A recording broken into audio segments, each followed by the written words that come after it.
Actual में आपका selection कराएंगे, एक्चुअल में आपको एक जॉब देंगे, आपको उस एग्जाम में बैठना है। आप इमेजिन कर लीजिए कि उससे 10x ज्यादा मेहनत आपको लगेगी उस स्टेज को क्लियर करने के, जो सच में आपको जॉब देगी। Central teacher eligibility test, CTET या फिर CTET, इस सब के बारे में आपने सुना होगा अगर आप एक टीचिंग एस्पिरेंट है। सो आज इस वीडियो में हम यही बात करेंगे कि CTET एग्जैक्टली है क्या, और CTET इतना डिफिकल्ट एग्जाम सच में है जितना इसको बनाया गया है, या फिर it's just a hype. Well, this is your host Ritika Sharma, you are watching Jobnama. Well, ये एग्जाम काफी बड़े पैमाने पे कराया जाता है CBSE के द्वारा, बट इस एग्जाम की शुरुआत हुई थी जुलाई 2011 में, जब पहली बार NCT ने एक नोटिस जारी किया। NCT क्या है? ये एक ऐसा बोर्ड है जो टीचर एजुकेशन के हित में डिसीजंस लेता है और उनके लिए पूरा करिकुलम सेट करता है। NCT, national councils for teacher education, right. अब इन्होंने एक नोटिस जारी किया 2011 में कि भाई अब टीचर ना उन्हीं लोगों को बनाएंगे जो CTET एग्जाम क्वालिफाई करेगा, और तब से CTET की कहानी शुरू हुई है और अभी तक ये CTET की कहानी चल रही है हमारी। वेल, CTET का एग्जाम जो है वो दुनिया का सबसे इजीएस्ट एग्जाम है अगर आप एक टीचिंग एस्पिरेंट है। बट स्टिल अगर आप एक डेटा को देखेंगे तो हर साल 11 से 12 लाख लोग CTET के लेवल 1 और लेवल 2 के एग्जाम में फॉर्म भरते हैं। स्टिल अगर आप देखेंगे कि करीब 21% लोग ही इस एग्जाम में सक्सेसफुल हो पाते हैं, तो क्या होता है बाकी उन 78% लोगों का जो फेल हो जाते हैं?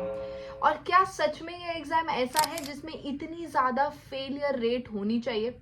वेल, मेरे अकॉर्डिंग ये एग्जाम है सबसे इजी। नजर डालते हैं उन कुछ ऐसे फैक्टर्स पे जो इस एग्जाम को सबसे ज्यादा इजीएस्ट बनाते हैं। सो सबसे पहला फैक्टर जो इस एग्जाम को सबसे इजी बनाता है वो है इसका सिलेबस। सिलेबस का स्ट्रक्चर कुछ इस तरीके का है जो कि है काफी प्रिसाइज्ड। सिलेबस में 30 मार्क्स की आपकी CDP आती है, 30 मार्क्स का लैंग्वेज 1, लैंग्वेज 2, 30 मार्क्स का आपका मैथ्स, 30 का EVS। अब सबसे इंटरेस्टिंग बात जो इस एग्जाम की है वो है कि एक CDP जो है, चाइल्ड डेवलपमेंट पेडागोजी, ये आपका एक ऐसा कॉमन सब्जेक्ट है जो आपके बाकी के बचे हुए 3 और 4 यानी कि 4 सब्जेक्ट्स में भी आता है। दोनों लैंग्वेज और मैथ्स और इंग्लिश के अंदर 15 मार्क्स ही केवल आपके मेन सब्जेक्ट के होते हैं। 15 इनमें से होता है teaching of maths, teaching of EVS, teaching of English and teaching of Hindi, right. अब ये चारों पार्ट आपके कवर हो जाते हैं CDP में, जो सिलेबस को बना देता है काफी छोटा और काफी प्रिसाइज्ड। अब बात करते हैं इस एग्जाम में टाइम मैनेजमेंट की। यूजुअली आपको पता है कि 150 क्वेश्चंस इसके अंदर आते हैं और 150 क्वेश्चंस को आपको सिर्फ 150 मिनट्स में पूरा करना है, राइट। बट क्या आपने कभी सोचा है कि इस एग्जाम में कितना इजी है कि आपको एक क्वेश्चन करने के लिए 1 मिनट दिया जा रहा है? ये एग्जाम के बाद आपको देने होंगे कुछ ऐसे एग्जाम जिनमें से KVS, Navodaya Vidyalaya, DSSB, AES जैसे बड़े एग्जाम शामिल है, जिनके अंदर टाइम लिमिट आपको दी जाती है काफी कम। अगर हम DSSB की बात करें तो इसकी टाइम मैनेजमेंट है 200 क्वेश्चंस 120 मिनट्स में। अगर आप कंपेयर करें बाकी टीचिंग एग्जाम में तो CTET बन जाता है काफी easy, because it's just the eligibility test. अब बात करते हैं इसमें डाइवर्सिटी की। आपने देखा है लैंग्वेज 1 और लैंग्वेज 2। अब इस एग्जाम में लैंग्वेज सिलेक्शन के लिए आपको 20 लैंग्वेजेस का ऑप्शन दिया जाता है, जो कि हमारे 8th स्केड्यूल में दी गई हैं। उन 20 भाषाओं में से, जस्ट लाइक UPSC जब आप सेकंड पेपर देने बैठते हो तो उसके अंदर आप अपनी लैंग्वेज चूज कर सकते हो डिस्क्रिप्टिव में, सेम इसी तरीके से आप वो दी गई 20 भाषाओं में से कोई भी अपनी लैंग्वेज को चूज कर सकते हो, जो कि इस एग्जाम को बनाता है थोड़ा सा फ्लेक्सिबल। ये सारे रीजन है जो इस एग्जाम को फ्लेक्सिबल बनाते हैं, और उसमें से लास्ट कॉन्ट्रीब्यूशन है हमारे इस एग्जाम की फ्रीक्वेंसी का, जैसे कि ये एग्जाम साल में 2 बार कराया जाता है।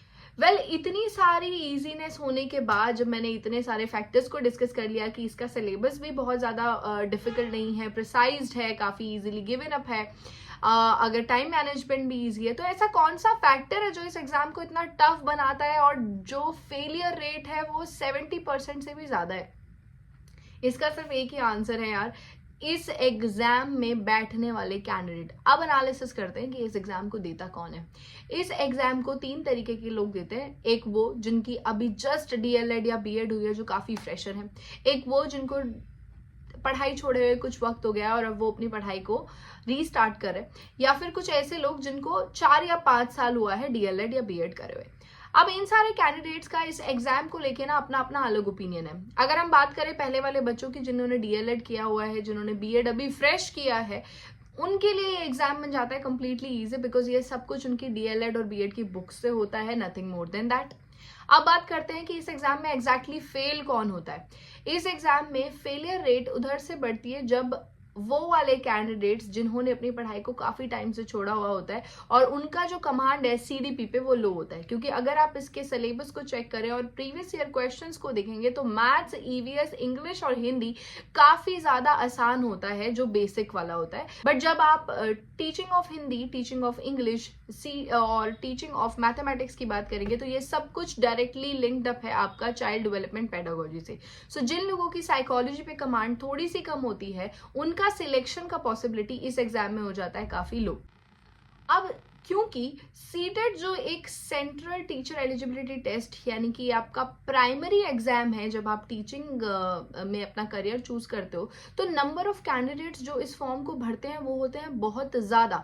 जब आप बात करेंगे केवीएस, DSSS, नवोदय विद्यालय जैसे एग्जाम्स की, तो जो कैंडिडेट इन एग्जाम को फिल करते हैं उनके लिए पहले एक बैरियर होता है कि उनको सीटेट क्लियर करके ही वो एग्जाम देना है। बट अगर आप बात करेंगे सीटेट वाले कैंडिडेट्स की, तो यहाँ पे नंबर ऑफ एप्लीकेंट्स काफी ज्यादा होता है, जिसकी वजह से आपको फेलियर रेट भी कंपैरेटिवली ज्यादा दिखाई देता है। क्योंकि ज्यादा लोग फॉर्म भरेंगे, ज्यादा लोग फेल भी होंगे। जब number of form he less होगा तो फेलियर रेट भी और आपका कंपैरेटिवली लो हो जाता है। एक और फैक्टर है जो इस एग्जाम को टफ बनाता है, वो है इसकी कंसेप्चुलाइजेशन। बहुत सारे ऐसे लोग होते हैं जो टेक्निकली काफी साउंड होते हैं, जो मैथ्स, ईवीएस और दोनों लैंग्वेजेस काफी अच्छे से अटेम्प्ट कर पाते हैं, बट उनको काफी ज्यादा प्रॉब्लम आ जाती है कंसेप्चुअल क्वेश्चंस को करने के लिए, क्लासरूम टीचिंग जो उनको नहीं आती है, जिसकी वजह से इस एग्जाम का फेलियर रेट काफी ज्यादा हाई हो जाता है।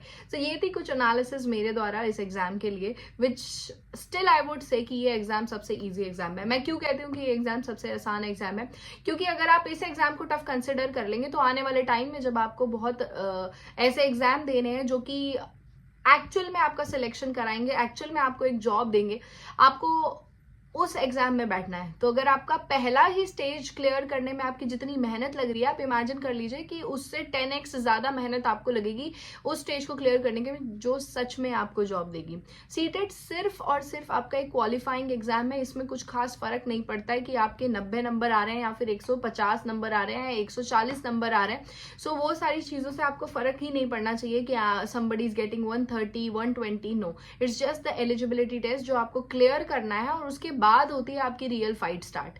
तो अगर आपको इस एग्जाम को क्लियर करने में बहुत ज्यादा मेहनत लग रही है, तो जो दूसरे एग्जाम है जिसमें से केवी, DSSS, नवोदय विद्यालय सब शामिल है, आप लोगों की लगेगी डबल मेहनत। तो ये आपको अपने आप में अवेयर होना है यार कि कितना competition over a period of time generate हो गया है, और अगर ये एग्जाम को क्लियर करने में हमें देने पड़ रहे हैं n नंबर ऑफ अटेम्प्ट्स, तो शायद हमारी आगे की जर्नी काफी ज्यादा टफ है। So the only suggestion for now being is that कि CDP is the key to clear this exam. इस एग्जाम को क्लियर करने के लिए हम डिस्कस करेंगे कुछ टिप्स एंड ट्रिक्स जैसे मैंने अप्लाई की थी बैक इन 2018, वही सब हम डिस्कस करेंगे। This was your host Ritika Sharma. Till then keep preparing and keep hustling and yes, stay tuned to Jobnama for more such videos. Bye bye.